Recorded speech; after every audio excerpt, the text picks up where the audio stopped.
All right, guys, we have been in our shop for over 4 years right now, and we realize we've never done a tour. So we're gonna take you around the shop, show you our clubhouse, give you a little behind the scenes action of how your gauges are made, and you'll be able to see where your gauges come from and how they're made.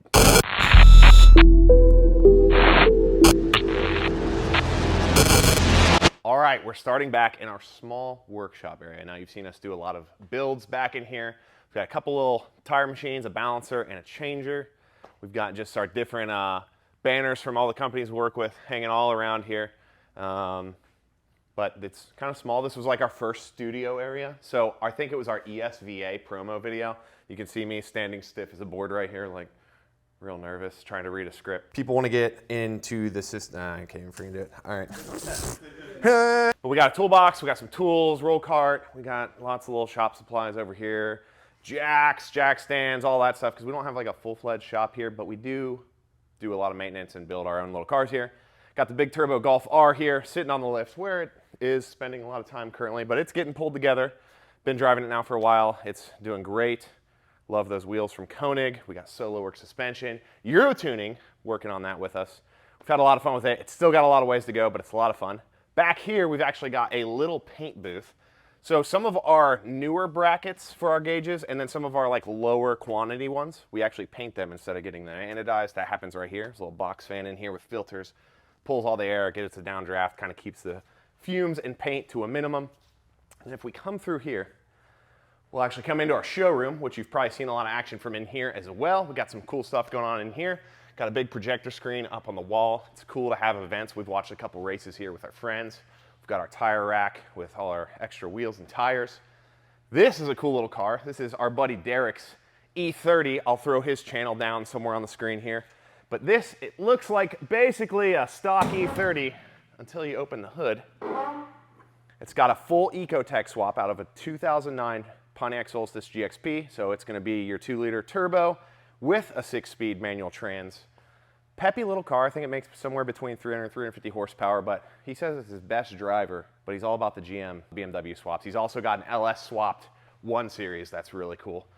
Great little car. We like having space to have our different friends' cars kind of on display. This is our buddy Jim. He's got an M4 Comp. Pretty much stock, really clean, really nice car. Looks great in the showroom, and we got to use it for some footage for our F30 gauges. Right here, we've got our beloved Cheap R. You guys know all about this car by now. Bought it totaled, I don't even know, 3 years ago, something like that. Had a lot of fun fixing it up, made a lot of friends with this car, a lot of good memories, a lot of good trips. Over here, we've got our Eurovan Coupe, 1 of 1, got about 4 feet cut out of the middle of it, and it's kind of worse for wear right now. It went through a phase where it wasn't with the company anymore. The wrap on it was really in poor condition when we got it back, and started to pull that off, and it pulled a lot of paint off, and that kind of slowed us down immensely. But we did take this to Wookiees in 2019. I think we have some pictures of that hanging around somewhere. But a lot of fun with that. If you come over here, we've actually got a fully functional kitchen, which is pretty cool. We've got a stove that we've used like 3 times in 4 years, but we do have like a sink, we got a dishwasher, fridge, microwave. We've got some of our old vanity plates from over the years, just different cars we've run those on. And we've got just like memorabilia everywhere. We try to keep it. This is our like history of P3 shelf kind of. And so on this main shelf, we start with old and then come over to current. And this is actually like the first OBD2 control box that Rick made. This is like just some old Arduino stuff. Hob job together. This is our first display that Rick designed on breadboards. Some of the first brackets ever made. That's probably like circa 2007. That's an E90 bracket that's just kind of hand cut. But then over time, you know, that gets refined to this, and then to this, and that becomes this. This is one of our V1s. It's got a single button. That gauge is probably, I don't know, 12 years old, something like that. Pretty old gauge there. But then some of these were like these old silicone gauges that Rick made back in the day that would go on top of your dash against your A-pillar and wedge into the windshield there. It's got all kinds of stuff. There's a circuit board I fried or a motherboard. Got all kinds of different displays that we've had throughout the years in our different control boxes. You know, as you go on, the components just keep getting smaller and smaller to where now we're at this guy. So this used to be this. You see the progress there. And then if we drop down, we've got some just different drawings and things throughout the years, design. We've got like our current install guides here, our glove box guides. I'm horrible with computers, but I kind of draw something up like that and refine it a little bit. Send that over to Matt. He's good at the computer. He starts refining that, digitizing it, And then you got your final product there, so it's kind of cool to see that stuff. And then on the bottom, kind of going way back now, got old magazine ads back when it was a lot more profitable to be in magazines. Don't do those so much anymore because you can't really get to your niche group of people you're after. But we have just all kinds of memorabilia here. We got our buddy Garrett there, driving the Cheap R. Very first time at the drag strip. Barely has even driven a manual. 14.8 at 93 miles an hour at National Trail. We got a broken oil pan from our friend Vasily Racing. He stopped by after a broken oil pan. We threw a new one on there. We got Matt's helmet up there. Some PRL billet parts that was milled out of a solid piece of aluminum. We did a shop tour with them. Just amazing that that can come out of a block of metal. Ooh, that was painful. Big fans of Wookiees in the Woods. We've supported them for years, and Fix Fest as well. And Volkswagen actually partners with them for these events. Makes this awesome themed artwork. It's really cool to see. All right, I'm gonna pass you off to Matt. He's gonna show you his office and what goes on in there. Alrighty, so this is my office. As you can see, got some storage over here, bunch of RC cars, bunch of other cool stuff, some 3D prints, and we like to personalize our offices a little bit with some stuff that we like.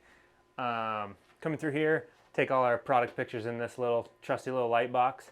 The happy whale, as we call it. Yeah. We have our Raise 3D E2, which we use for a ton of prototyping work. Super nice. It's a fast machine. It's really accurate. It does really high quality prints. The main thing that I do in here is development of new displays, designing either our aluminum brackets or our plastic 3D enclosures. You at least used to be a glutton for punishment there. Yeah, I couldn't take it anymore. So I had to get rid of the 1 series, unfortunately. No more N54 life. Yeah, one day. I'll get one back. And we got some of our camera equipment stored in here. So we got some of our lights, our shrouds up there. Sweet picture here. Who took that? Yeah, I took that picture of Rick's 235 back when he had that. That thing was sweet. Yeah, and that's basically it. Pretty much all of our modern 3D enclosures that aren't like in the vent, Matt's done those. So like Supra. Yeah, Mark 8. We're working on a couple more. Some of the new vents don't work well for our typical designs, so he's been working on like external mounts that still blend in the interior, and it takes a lot of time. Come on up here and see my tree fort. On the way to the tree fort, got a little kitchenette here, and then we got some cool artwork. Some of our first artwork we ever did. This is Nick Wright, Guitar Mageddon ZL1, which his channel's called something else now, but one of the first big YouTube guys we worked with back in the day to market our 6th gen Camaro gauge when it came out. It's really cool. Matt took those pictures and then kind of edited them to have like just the red highlighted, so they kind of work together. So in here is my office. Now I got a lot of toys in here. I don't spend a ton of time in here like I used to, but it's kind of become where all my toys from when I was a kid hang out now. So a couple years ago, Matt got me this 6-lane Super Speedway for Hot Wheels, framed it down this side of the wall real nicely. Got my signed Cletus poster there, just like thousands of other people. More Wookiees posters, and then behind me here we got lots of Hot Wheels. I love Hot Wheels. We all love Hot Wheels. And a lot of models that my uncle made back in the day of just different race cars and stuff. But in here, I'm just all about the memorabilia as well. Got a Bernie's Mountain Dog, except now he's only got 3 legs, so. Picture of my beautiful bride, different little Hot Wheels and cars that mean a lot to me. We got the Cozy Coupe over here. You know, this is where it all starts for some of us, including myself. 3 years old, I get one of these bad boys, and it really set me on a path for life. And here I am, 30-something years later. Got some posters. Our buddy Garrett hooked us up. He used to work at the movie theater. Ford v Ferrari came out, great movie. We all got some posters from that. Some of my plaques that say I know how to do stuff on cars. Right there, same as the picture of the 235 downstairs. We've got a picture of my old ZL1 up there that Matt took the year I got that. Road sign from down the road. Didn't steal it, you know, I was sitting on the side of the road for a few weeks, just picked it up. Got another 3D printer in here. Security cams, different pictures from back in the day. Over here, we've got our very first car show I think we did. That was CarFest 2017. Met Noah, Risky Garage there. Got a dyno sheet from the Camaro there, 575 rear wheel horsepower. We got designs that never happened for the E46. You guys have seen that before. It didn't quite turn out the way we wanted it, but you can dream, you know. There's still time, you're right. It's still rusting away on the parking lot. Got some more RC stuff. We got Traxxas truck here. This thing was sweet. We had a lot of fun with it back in the day. But just a place for me to hang out with my toys. You'll see maybe creeping around. We got lots of Xboxes hanging around the shop. We used to do the LAN parties back in the day. Killing frenzy. Killing charge. That was legit. I keep mentioning toys and memorabilia and stuff, and like, I mean, I just keep seeing new things around the shop. Check out this guy. Now, we're gonna start bringing this to shows with us. We got this corny little like punching machine thing. Check this out.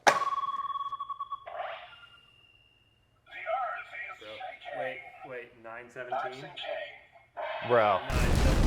Speaking of 917s, I think that's Rally for the Ranch, a big show in Columbus. But then down here we got like a little memorabilia here from the Indy 500, I think, or what? Not in, Indy 200. My bad. Yeah, it was in Indianapolis, Mid-Ohio. Mid-Ohio is only about 30 minutes from here, so we took the Type R there for the 11th gen Type R debut. Good times there. What else we got in here? Another P3. We got vanity plates just everywhere. Yeah, 15-ish years. I mean, there's going to be stuff around. More RC stuff. We've got a big old power boat here. This is kind of like modeled off that really famous Budweiser boat. But like we kind of, you know, just threw our own little graphics on that. Coming in here though, this is the meat and potatoes of P3. This is where everything happens. All the gauges and everything get made right in here. So as you can see, we got another 3D printer, Formlabs. What kind is this, Matt? Form 3? No, like FDM. SLA. This one, instead of like a little MIG welder with plastic, it's got a pool of resin in the bottom, and then a little laser drives around on the bottom and then kind of builds it upside down. It's really cool to see these. Back here, I'm jumping all over the place. We've got more Wookiee stuff, big supporters of Wookiees. We've been there for years, and a couple of awards in there too. Another local company we work with, Tonic Studios. We did a video recently with them where this is one of the actual screens where they made the shirt I'm literally wearing right now. So, and it was almost their millionth shirt on that press, so almost a million there. But another cool video you can watch. We got an OG sign right here. This is like one of the first logos we ever had back in like 09, I think. But in here is where like the whole process happens. And so Matt will take our circuit boards here and start loading our LEDs in. And then he's got tails down here that are also going to get added on. If I can get one of these. So there's your tail that you plug into your control box there. That gets added on, and that's going to all be assembled here and become one of these. So now, once we have one of these, we got to get it in a display, or a completed display, and we offer it two ways. Most of you already know this. We can do our displays here like that, without the vent, or here's the same display. These are Mark 7s, by the way, in the vent, and we pre-install them here. That happens right here at this desk. And so if we were to like do this process, we get an order. It's going to be staged right here. We've got some of our components already pre-stacked in the boxes. And then we're going to get that order. We're going to start building it up. We take this display. We have an aluminum bracket here that's laser cut and anodized to be finished for you. We bend them up. Depending on what color the display is going to be, we're going to go with a Gulf R. So we're going to go blue-white. That gets loaded in here like so. So then once we have the display in the bracket, we're going to take our glass, which all of these boxes down here are glass. All of these are different brackets, and then a piece from each will go together. We pull the backing off of the glass, and there's an adhesive under there. We're going to line this up really nice, put this together, and boom, you got yourself a display. Now we're going to go ahead and lock this in together. Tabs on the back. And then we got a special hot glue we use that goes and seals the display to the bracket, and that keeps pretty much any moisture out that could get in there. It's also going to just kind of seal it, keep dust and everything out from behind the glass. Just not even, probably not even needed, but just an extra little precaution we can throw in there. Slide that right down like that. Throw that in, put a little dab here to lock the tail in place. All right, and that's pretty much finished. Now, what if you want it in a vent? We actually stock a lot of the popular vents from local dealers, as well as all of our accessories. We got our shipping and packing boxes here, labels, all that stuff. But then we start having our vents here. So we've got like GM, Ford, we have BMW, Mercedes, Mini, and then over here we have Volkswagen. So we're looking for Mark 7s, we got Mark 5s, Mark 6s. Right here we got Mark 7. So we'll take that vent. This is what's literally going to happen every time you guys order a gauge. We're going to bring it over to this table, and we do design these to be as easy as possible. But we're going to start popping this apart.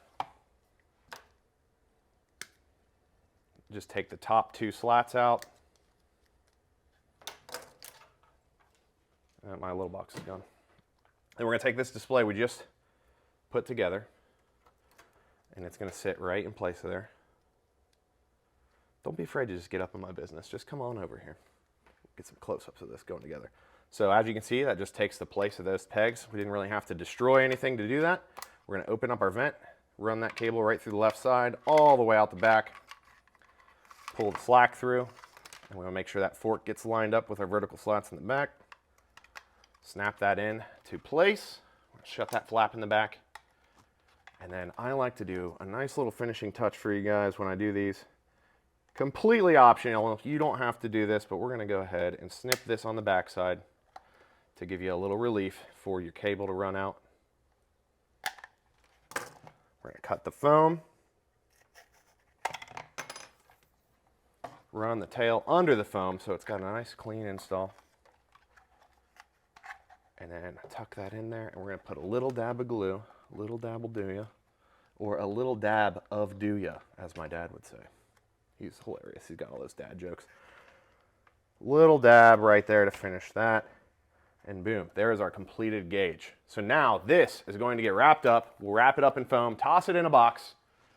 That's going to come over to here where we have lots of our accessories. So let's say you have, you want to do a tap kit. We got tap kits right here. We got our analog boost sensors. We've got pressure sensors, ethanol sensors, our ESVAs, lots of different options. And from that point, Matt's going to take this box, package it up, and get it out the door.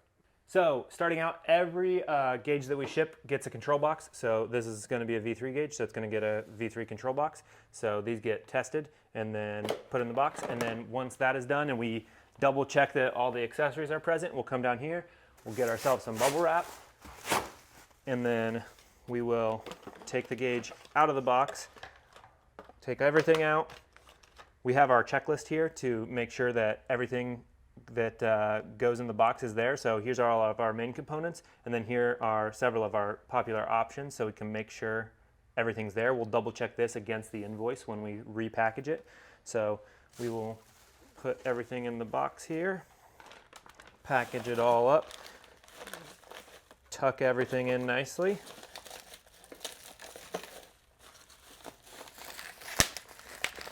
Make sure it's ready for transport, and then pack that right on top. And then we will add one of our stickers. And then we'll tape it up, and then it's ready to go. Once it's all taped up and ready to go, we'll bring it down here. We will go into our shipping software, find that order, and then print a label. Then once it gets a label, we Boom, print right it out here. Right there. Invisible label. We'll go ahead and print the label out and slap it on the box, make sure that's secure, and then we'll put it right here ready for pickup from our UPS driver, Ed. Shout out to Ed. Ed's the man. He is. So that's basically how production works, but then with like customer support, emails, all that stuff, that all happens right here at this computer. If you're getting an email support or a new model, anything like that, that's all handled right here. We got our little map of the world here. I think there's like 110 little dots up here. We got all the orange dots are our dealers, and then green dots are going to be distributors that sell to other dealers. I think we're up to around 450 dealers now worldwide. And a lot of people won't know, but P3 is literally just Matt, myself, and then Rick, the owner. Rick, the owner, does all of our software development, all of our electrical hardware development, and then we kind of build the gauges, manage the company here. Anyways, up to about 450 dealers now. It's kind of hard to believe that we support that much, but it does get crazy. And then YouTube stuff, bunch of rookies here, but this is the computer where all the YouTube stuff happens. We edit these videos, shoot them here, do all that. We got more building supplies here for electronic building. A lot of our ethanol stuff gets built here. And then this guy, this old gem, dinosaur, our old vinyl cutter with our, I don't even know, like 2001 laptop. I don't know, this thing is rough. But this is where we cut all our vinyl. So doing the liveries on the cars, we have a lot of fun with that. Speaking of liveries right there, Rusty 46, shout out to the old OG, Matt and I's first project car together. Another shot of the E46. There's a lot of Photoshop love going on in that picture, but the real one, sitting right out in the parking lot, you can come see it yourself in person. We do all this right out of Central Ohio. We're just east of Columbus in New Albany, Ohio. Here's the front door. You're always welcome to stop by, come see us. But that's gonna wrap up this tour. As always, we really appreciate you guys watching these videos. Hey everybody, just wrapping up this edit, and there was a lot of nostalgia in this video, even though we just barely scratched the surface, just all these items and all these memories, and I didn't even go over half of them in the shop, but it just means a lot to me. I'm probably overly sentimental, and I just am very appreciative that we're able to do this, and that's thanks to you guys watching these videos and buying our gauges, so we really appreciate that, and P3 has just been such a huge blessing and opportunity to be a positive influence in the car community, meet a lot of younger folks, get them into cars, help them maintain and learn how to work on their own cars. And I love the networking. I love the friendships. And I look forward to doing that for many more years with you guys. So thanks again for watching these videos. We really appreciate you, and we'll see you in the next one.